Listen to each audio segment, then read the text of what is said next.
want to talk about the dark side of spiritual awakening. And I don't mean dark as in evil, I mean dark in terms of our emotional, psychological state. The kinds of emotions that keep us clouded and darken our perception. Feelings of frustration and anger, depression, loneliness, and so on. A state of spiritual desolation and disillusionment, of discouragement, of hopelessness and helplessness. What John of the Cross referred to as the dark night of the soul. Because it's a very common occurrence that when one begins to awaken, either these feelings begin to emerge from seemingly nowhere, or if we had already previously experienced them before, that these feelings tend to intensify. And this can be very confusing and perplexing because we tend to imagine spiritual awakening as being a very blissful experience. At least that's how it tends to be presented. And so when we're experiencing instead these deeply disturbing emotions, this overwhelming heaviness and despair, it's not uncommon to think that maybe we're doing it wrong, or maybe there's something wrong with us personally. And of course, these kinds of thoughts tend to just make us all the more miserable. But this is actually a very common and normal experience, and there is a clear reasoning behind all of this, as well as a way out of it, all of which we'll explore.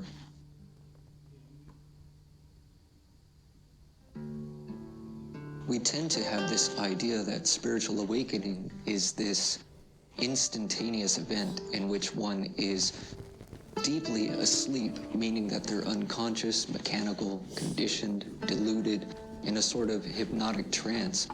And then all of a sudden, they just snap out of it. They just spontaneously wake up. They go directly from being deeply asleep to fully awake in a single instant. And it may happen like this for some people, but for the vast majority of us, spiritual awakening is a gradual process which can occur over a long period of time. It can be many years or even lifetimes.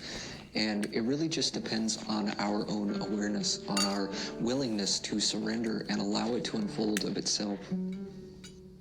And I've talked about this in other videos, so I'm not going to go into any detail here. But as we find ourselves waking up, we begin to become much more aware of the world around us and everything that's going on. In fact, one of the greatest catalysts for spiritual awakening is the very state of the world in which we find ourselves. All the chaos and destruction, all the war and corruption, all the injustice and so on. And there simply comes a point at which you can no longer ignore it or delude yourself. Your eyes have opened and it can't be unseen. And so it may be that you find yourself confronted by all of this, as well as all kinds of insane social and cultural beliefs and behaviors, by all the superficiality and pretentiousness, the hypocrisy and selfishness of the vast majority of people around you, by the very meaninglessness of materialistic pursuits and so on. And you become disillusioned by all of it, which is wonderful, by the way. But it may not feel wonderful in the beginning. In fact, it may often feel frustrating and overwhelming, as well as deeply depressing. And this is all very normal to feel like this. It's a very healthy reaction to a very unhealthy society. We think that because we feel this way that perhaps there's something not quite right with us. But think of it like this. If you're walking down the street one day and you find someone lying there who is in pain, perhaps even dying, how would you feel in that situation? What would you do? If you didn't feel anything at all, if you just shrugged your shoulders and kept going about your day, not even thinking about it, then perhaps there is something not right with you. Because most of us would find ourselves in that situation feeling a deep sense of empathy for that person. We would feel the urge to want to do something to help them. But supposing the situation was such that we could think of nothing that we could do to help, for whatever the reason. Perhaps the situation is too far beyond our control, or it seems too late to offer anything of real significance that could fix it or change it. Or we try to offer assistance, but the person declines, refusing even to listen, even to acknowledge the gravity of their situation. And that, in and of itself, might cause us to feel deeply frustrated, to feel helpless and powerless. Because we want to help, but it feels like it's not in our power to actually do anything. So when we begin to wake up to the state of the world, to all the destruction and injustice, to all the suffering of so many countless other living beings, is it not reasonable to experience a deep sense of empathy coupled with a sense of feeling overwhelmed, of looking at the immensity of all of this and feeling this desire deep within to want to do something, to help in some way, and yet there's so much to be addressed, and it's so widespread and seems to be so far beyond our control. And we wouldn't even know where to begin or whether anything we do would make any significant difference at all. Just to feel empathy for all the suffering in the world is alone enough to cause a great disturbance in us. But add to that the frustration of wanting to change it and yet feeling powerless to do so. To feel helpless to help the situation. That can feel utterly hopeless, and all of this combined together within us can cause us to feel a deep sense of despair.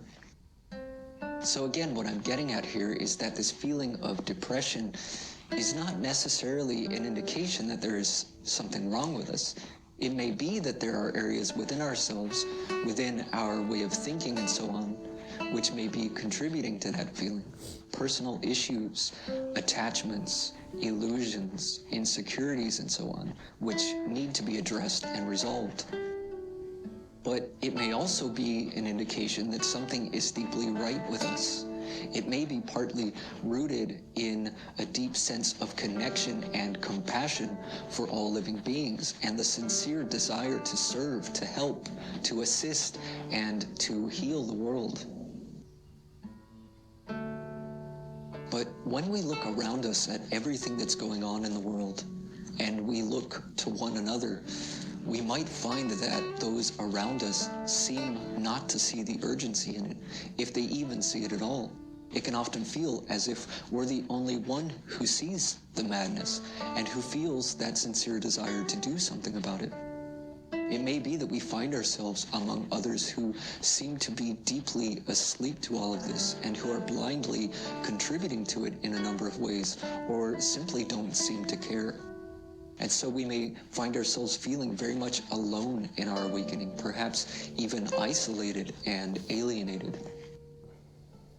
It may feel as though we have woken up one day to the realization that the place where we've been living all this time is actually an insane asylum, and we're the only one with any tinge of sanity. Even those in charge, the doctors and nurses, are all insane. In fact, they may be just as deluded, if not more, than all the other patients. And because insanity is the norm, it is your sanity, your clarity, your rationality, and so on, which seems to them to be insane. As far as anyone else can discern, you're the only one who's crazy. And being that they far outnumber you, you may even begin to question it yourself at times. You may wonder if perhaps you really are going insane. But the reality may simply be that you're the only one who's waking up from the insanity. We may find that we have lost interest in the things which used to interest us, which we now see as meaningless or superficial. And so we find it difficult to maintain our social relationships or form new ones, because most people only seem interested in these superficial and trivial things. And if we try to talk to anyone about the state of the world as we now see it, many people would rather not have that conversation. If we try to talk to them about the meaninglessness and superficiality of this materialistic society, many people would rather not even think about it. And if we try to share with others our newfound interest in spirituality, They might think that we're strange or fanatical or that we've lost touch with reality. They might ridicule or argue, or they may simply be disinterested. And so we may find that we are outgrowing all of our friendships and that no one seems to really understand us, nor really cares to.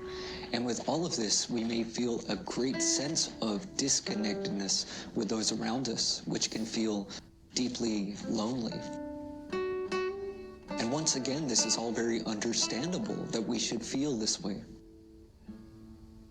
And in feeling isolated and alienated, in feeling overwhelmed by the madness of the world, in feeling powerless because it seems so far beyond our control and that no one else seems to care, and everyone is just throwing fuel into the fire while the world burns, in seeing how people treat one another with hostility or indifference, how they manipulate and exploit one another, how they contribute to the suffering of others due to their own selfish interests and pursuits, due to their insatiable greed. And in seeing all of this, the overwhelming immensity of it, the feeling of isolation and disconnectedness, we can become not merely frustrated, but even outraged and angry. And is it so wrong to feel angry about such things? Is it really so unspiritual? Is it not reasonable to find all of this deeply disturbing?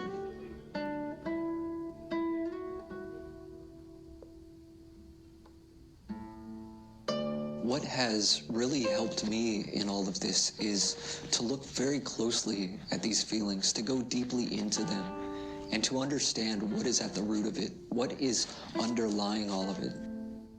And I can tell you what I've discovered in doing this, but I'll also tell you that it's not enough for you to hear about it from me or from anyone else. You really have to go within and see this for yourself. But what I found in going deeply into my depression, my frustration, my loneliness, and so on, was that deep beneath all of this was a yearning to help heal the world. And that yearning itself was rooted in love and compassion and an underlying sense of connection with all living beings.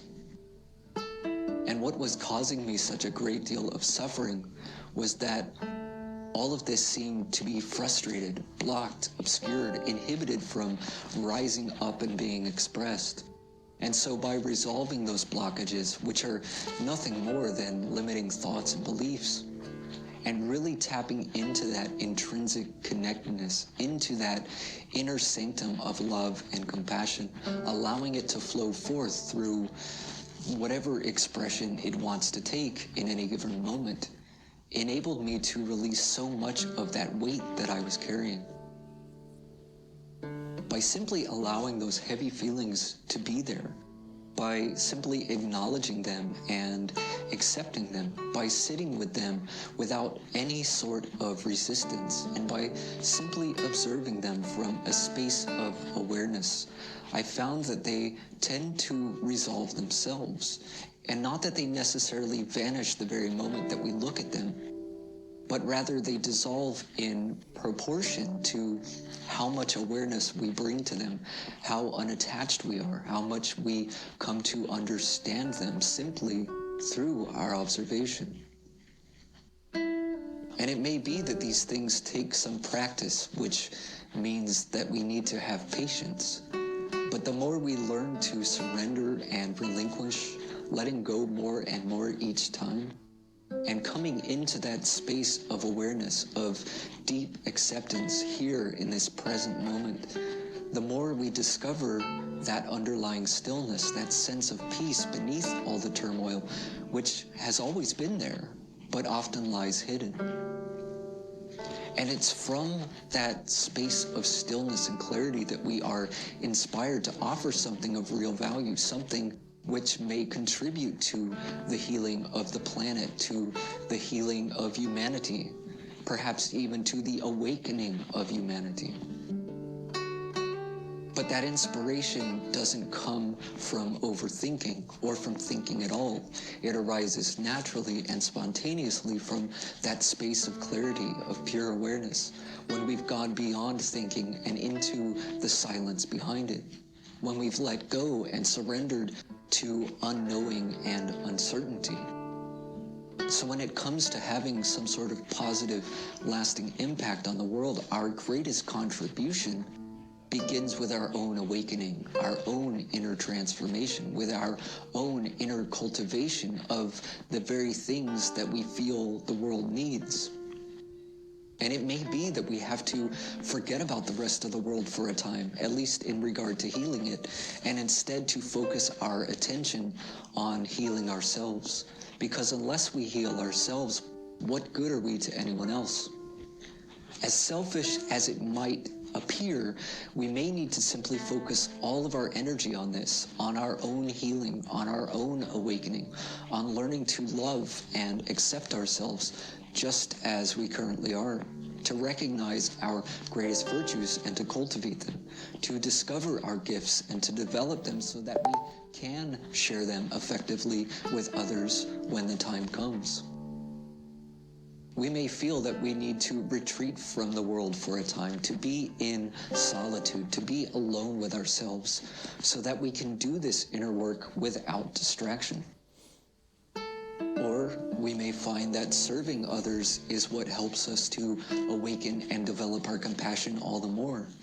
And so we may need to throw ourselves into the world, into the chaos, into some sort of service, to lose ourselves, that is, our ego self, in the service of others. Or it may be some balance of the two, of being active in the world one moment and being in solitude the next.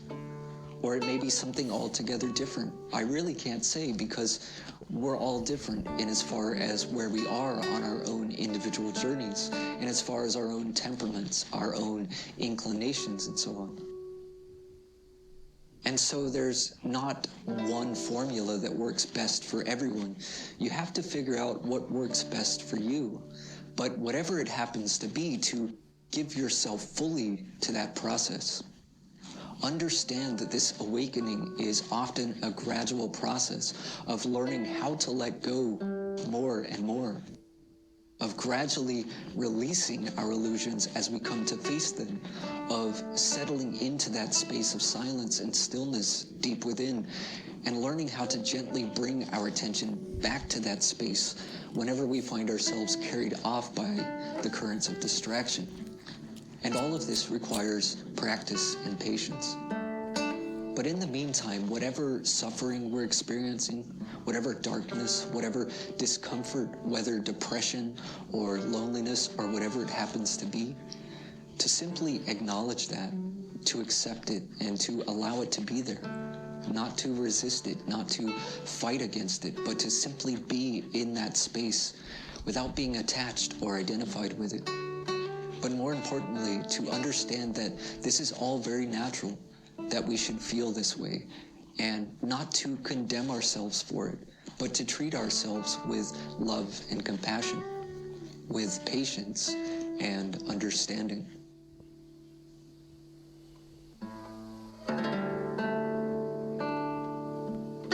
If you find value in this content,